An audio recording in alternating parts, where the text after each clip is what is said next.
Berkhidmah 48 tahun, Majelis Ulama Indonesia (MUI) terus berkomitmen menerapkan langkah memaksimalkan dua peran utama sebagai Khodimul Ummah, pelayan umat, dan Shodikul Hukumah, mitra strategis pemerintah, demi mewujudkan negara kesatuan Republik Indonesia sebagai Baldatun Thayyibatun wa Rabbun Ghafur. Dalam memaksimalkan peran tersebut, MUI didukung 11 komisi dan 19 badan serta lembaga. Beberapa badan dan lembaga baru dibentuk pada masa hikmah 2020-2025 guna memperkuat fungsi dan relevansi peran MUI. Dalam peran pelayan umat, langkah strategis yang telah dilakukan MUI adalah pembinaan umat, pemberdayaan umat, dan konsolidasi penyatuan umat. Pembinaan umat dilakukan melalui bidang fatwa, dakwah, pendidikan, bimbingan keluarga, juga literasi media dalam bingkai paradigma Islam Wasatiyah.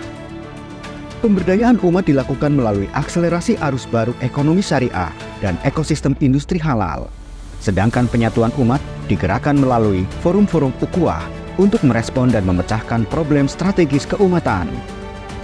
Peran MUI sebagai mitra pemerintah bersifat permanen dan berkelanjutan, bermitra dengan pemerintahan era siapapun dan kapanpun. Terhadap kebijakan yang baik, MUI mendukung dan mensosialisasikan. Atas kebijakan yang bermasalah, MUI mengingatkan dengan tausiah. Sedangkan terhadap kekosongan kebijakan, MUI merekomendasikan dan menginisiasi, seperti inisiasi MUI pada awal pendirian Bank Syariah dan sertifikasi halal.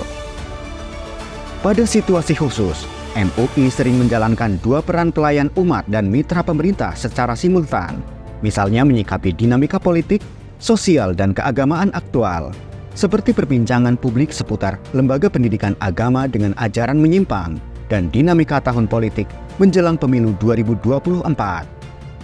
Sejak berdiri pada 26 Juli 1975, MUI telah dipimpin oleh 8 figur ulama berpengaruh. Buya Hamka adalah ketua umum pertama, Mubalik sastrawan kondang, peletak dasar pergerakan MUI.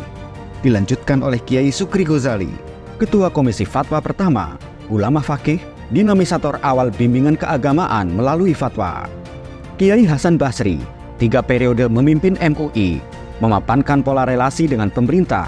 Profesor Kiai Ali Yafi, singkat memimpin masa transisi Orde Baru dan Reformasi. Pada masanya, Dewan Syariah Nasional berdiri. Kiai Sahwal Mahfud, Rois Am PBNU pertama yang merangkap ketum MUI, 3 periode seperti Kiai Hasan Basri.